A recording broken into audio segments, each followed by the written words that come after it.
Hi guys. Uh, this talk is inspired by geometric aspects in some parts of theoretical physics, especially string theory, etc. So, um, if you try to understand enumerative geometry, it's science of counting, as I'll talk about.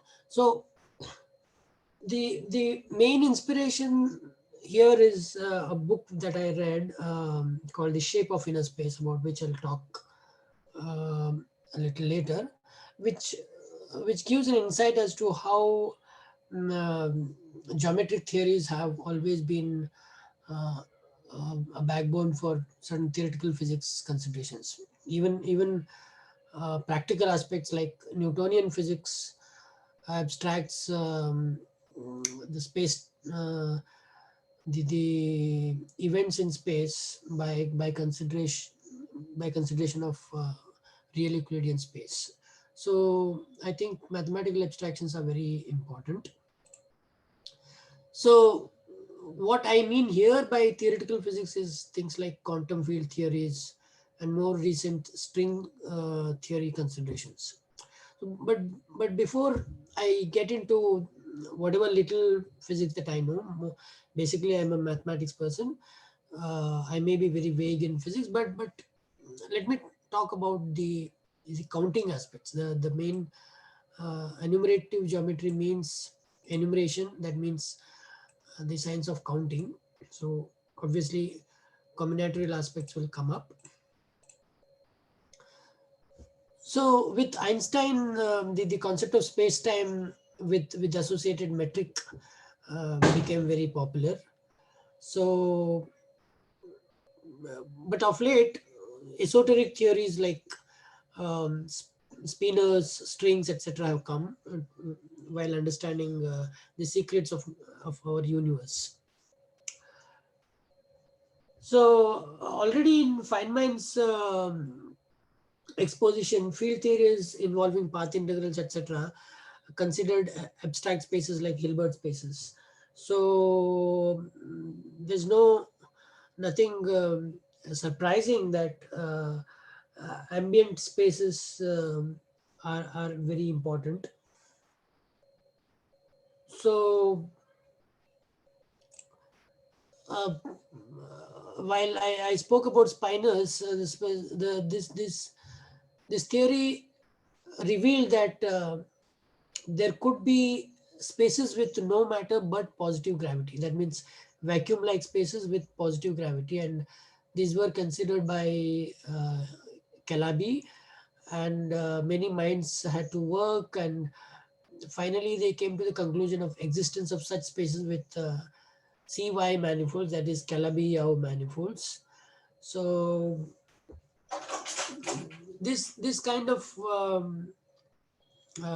geometric spaces uh, become very important, and just to understand the context of enumerative geometry, I have to talk about these things since I'm repeatedly making a big noise of spaces, etc. Let me take you into a digression. A common quest by geometers and physicists is to understand the universe that we live in. While at macro level, you know that Newton understood events on uh, in the setting of Euclidean plane or Euclidean space. At the macro level, gravitational field theory was considered cosmology, etc. And there was always this quest to unify the um, all types of forces. And the mathematical edifice to explain such aspects is that of manifolds. So I'm going to spend some considerable amount of time to understand manifolds. So the additional structures that I'm talking about are, differentiable structures and then associated uh, complex manifold structure, etc. In particular, in string theory, people talk about a certain product structure like X, Cartesian product R4 for space-time, and X, the Calabi-Yau manifold that I was talking about. So these are certain kinds of complex algebraic manifolds. And so we will have to look at all these structures before venturing into what is the enumerative geometry. So here is the digression about the mathematics part. So as we know, Rn is a set of all n tuples of real numbers. So if n is 3, then you have the three-dimensional space. Uh, and with that backdrop, one can consider a topological manifold as a certain continuous space, which there's a typo here. This should have been Rn.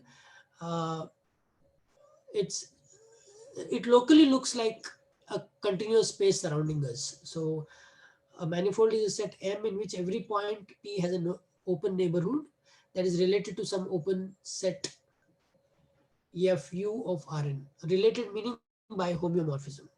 So I think many of the audience are not mathematics people. So let me first digress about the topological nature. So things like the spear-like thing that we see here. Uh, this it can be covered by open sets, meaning that at every point you can carve a neighborhood, and that each neighborhood, that is something like u here, can be mapped by a continuous function f onto into some open set of Rn.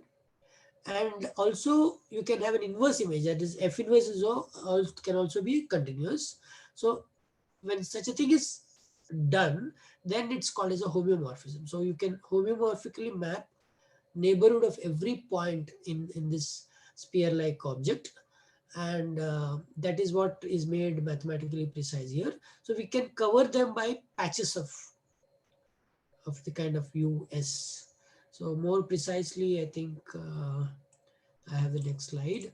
So that space is called as a Hausdorff space, meaning that any 2 points can be separated by two open neighborhoods, let's say ui uj, um, such that ui intersection uj is empty. And m is locally Euclidean means that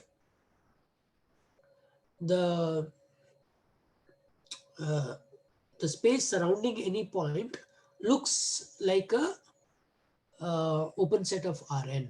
So then it is called uh, locally Euclidean of dimension n. So to what space do I map is very important, and therefore it gives the dimension concept. And M has a countable basis, which means that it is second countable. So with this setup, it becomes a topological manifold. And on the topological manifold, if I put a differentiable structure, then it becomes a smooth manifold. What this means is that on this kind of a space, like a sphere or paraboloid or whatever, you can do calculus just like we do in multivariate calculus. That means given any two open sets u1, u2, which are intersecting, the intersection u1 intersection u2, on that patch, the transition maps are smooth. That is, they are C infinity maps. With that differentiability condition, we can easily do calculus on manifolds. So that is a very important requirement for smooth manifolds. So instead of doing all these things, I mean, associating it with Rn, if I associate with Cn, C standing for complex field, then it becomes a complex manifold. So we can parallelly understand complex manifolds. Okay, so that's about manifold structure. And suppose X is a manifold, Y is a manifold, one can understand X cross Y as a manifold. That's how we indicated a product structure. So this has a so-called product topology. So such product manifolds are very indispensable in many theoretical physics considerations. So having given hints that we shall look into Riemannian geometry, what it means by Riemannian geometry is that such a manifold, smooth differentiable manifold, one can consider calculus, and by calculus we mean we are looking at distances between 2 points, sequences converging to a point, and so on and so forth. Therefore, the metric structure is very important, and that metric comes by the so-called Riemannian curvature tensor. Okay, so we are we are interested in certain geometric events in the manifold context, and hence and since we are counting the geometric events, for example, like we are counting the number of quantum states uh, at a certain instance, uh, and so the counting becomes important, and hence the name enumerative geometry. So to motivate this theme of counting,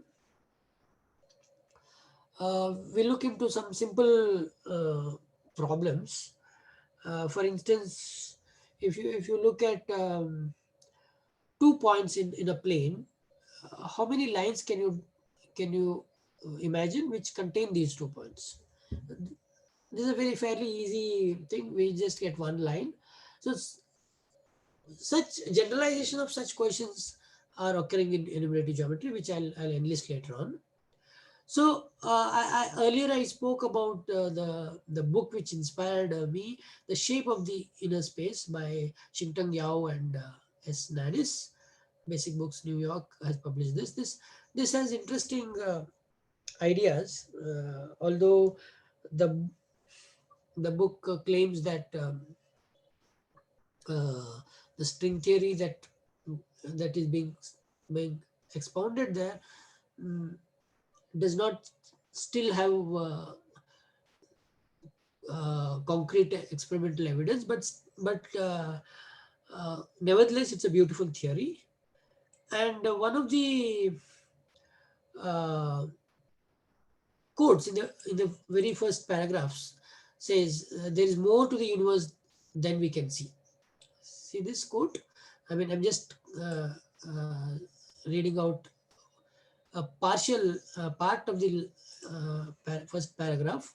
So there is more to the universe than we can see, which means that structures around us that we see, we can't just say that it's a three-dimensional space.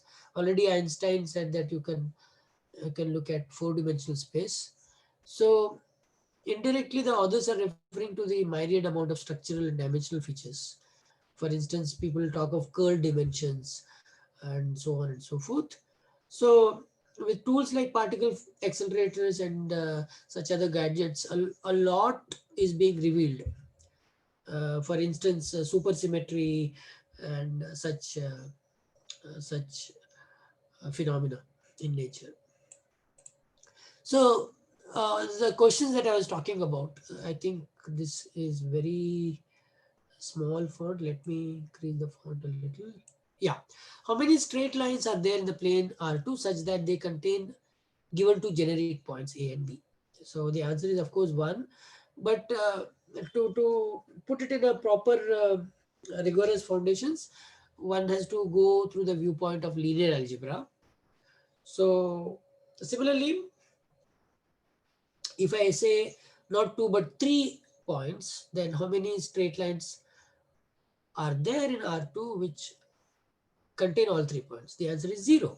So such a very innocent looking questions lead to uh, more intense questions. For example, how many conics are there in R3 that pass through given 3 points?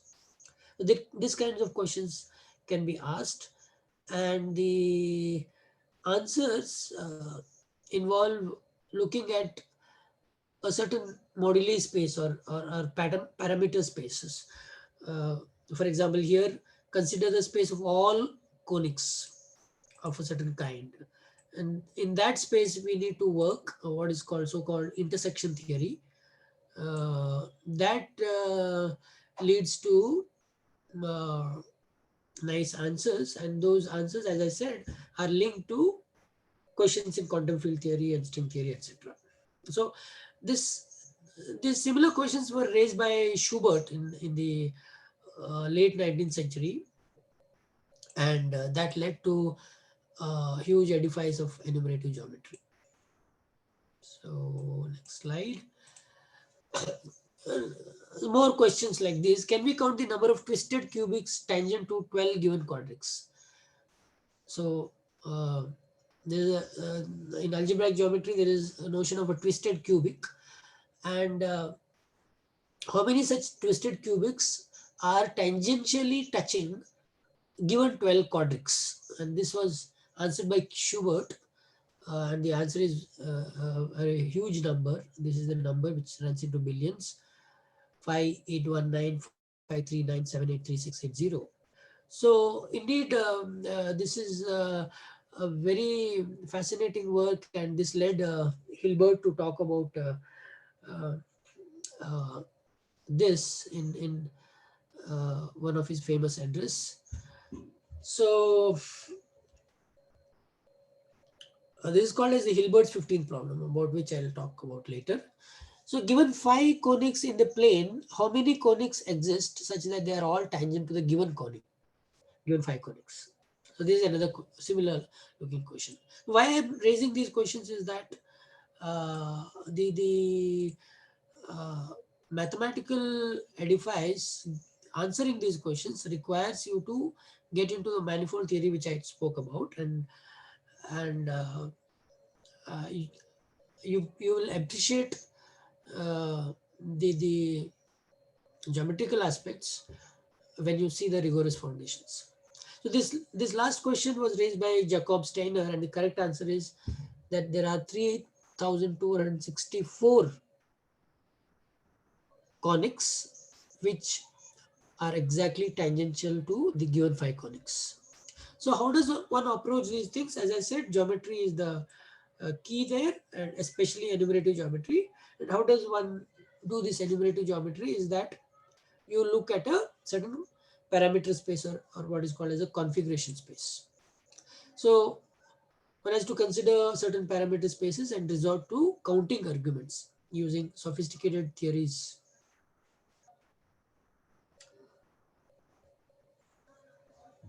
So these sophisticated theories are generalized from what is called as the Bizaut's theorem. So let's say if you have one line and one parabola, at how many points can we see intersection? So instead of just looking at R2, if you look at a projective space, the answer is that you will get exactly 2 points.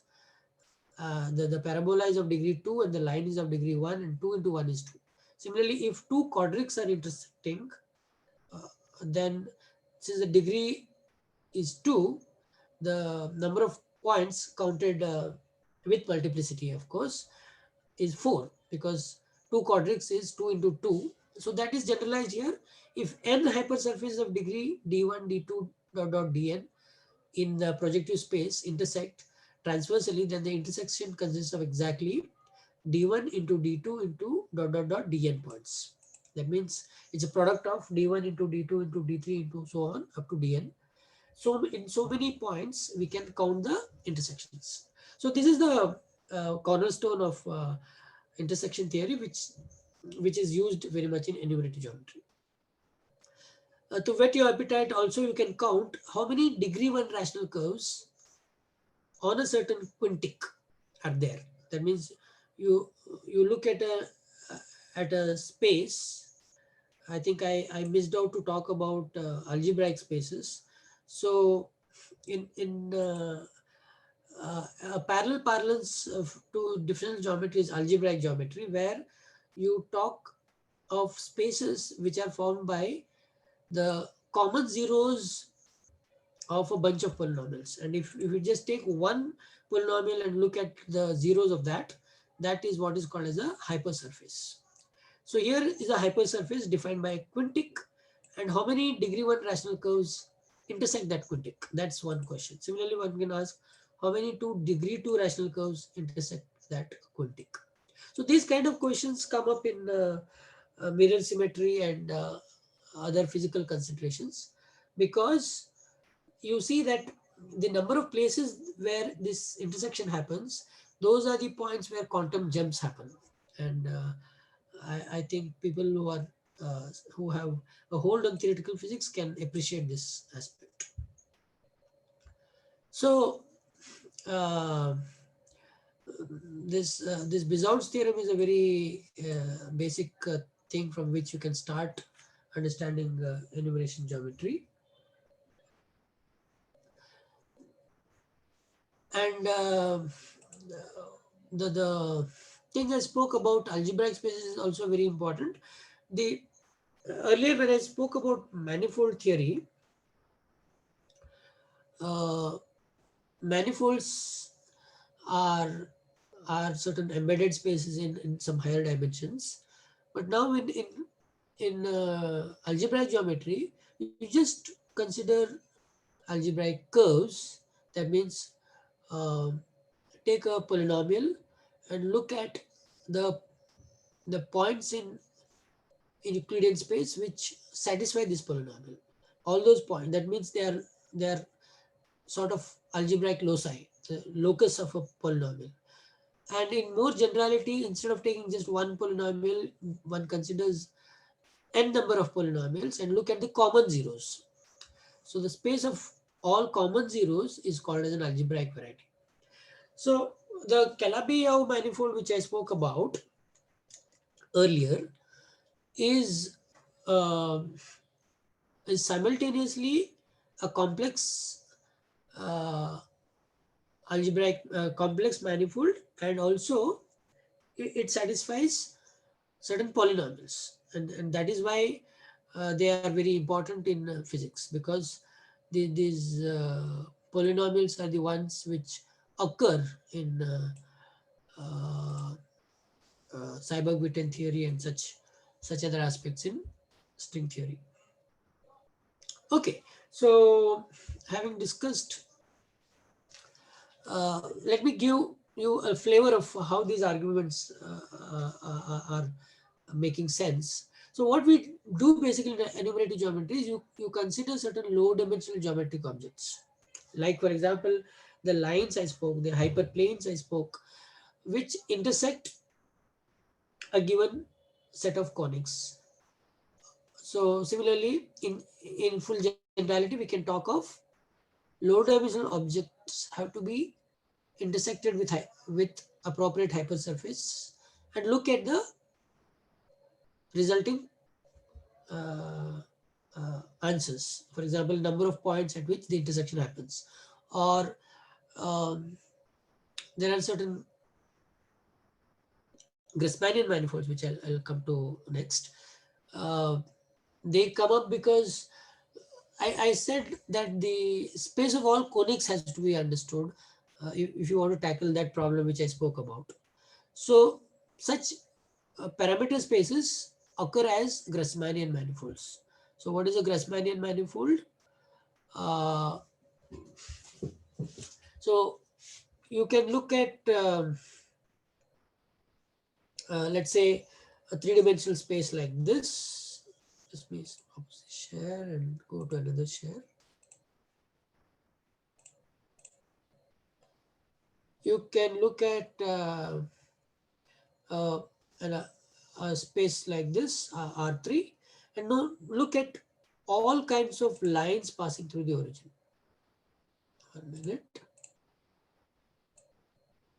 This is one line. This is another line. This is another line. And combine all kinds of these lines and identify each line as a point. So this can be done by putting an equivalence relation uh, between any 2 points. If they are related by a scalar multiplication, they are considered to be the same point. If that is done, all these lines, all the points on a single line are identified to a single point. So that leads to what is called as a projective space. Okay, so these are starting examples of Grassmannians.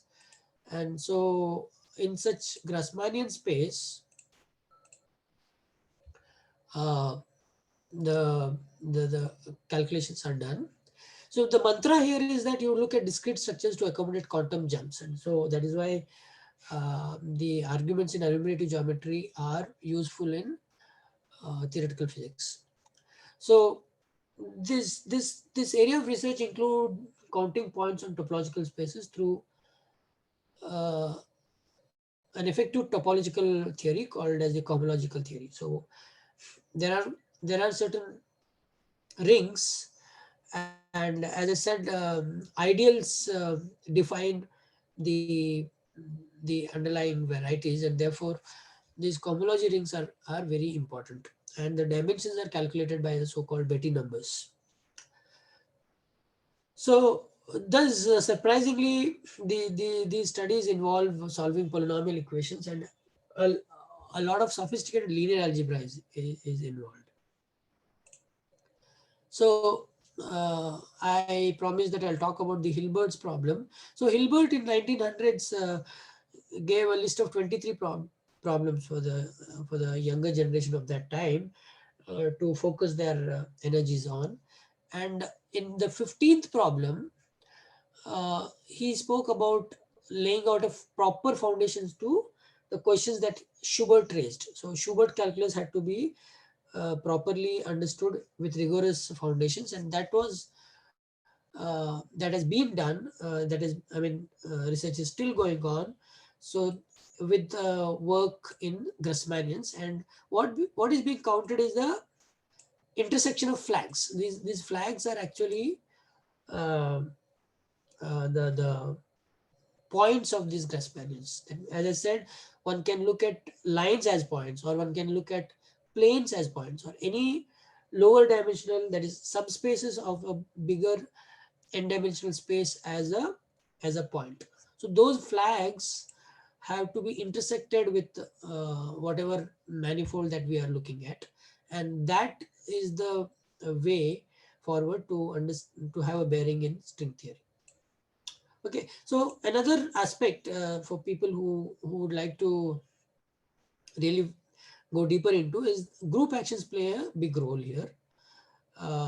What it means is that since these are n-dimensional spaces to start off with, there are appropriate group actions like the isometric group of the uh, Euclidean spaces or projective spaces have a natural uh, group action, and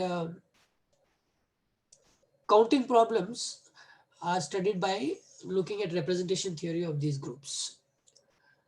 And as I mentioned again and again, why Grassmannians? The reason is that the uh, the space of all conics or all quintics, etc., uh, always leads to a certain parameter space which can be fitted with Grassmannian, either as a submanifold or itself is a Grassmannian manifold. And these are termed as configuration spaces. Just to give you another indication that this kind of geometric objects also play a role in robotics, because when you look at the space of all joints, they are also certain configurations, and set of all configurations lead to Grassmannian manifolds.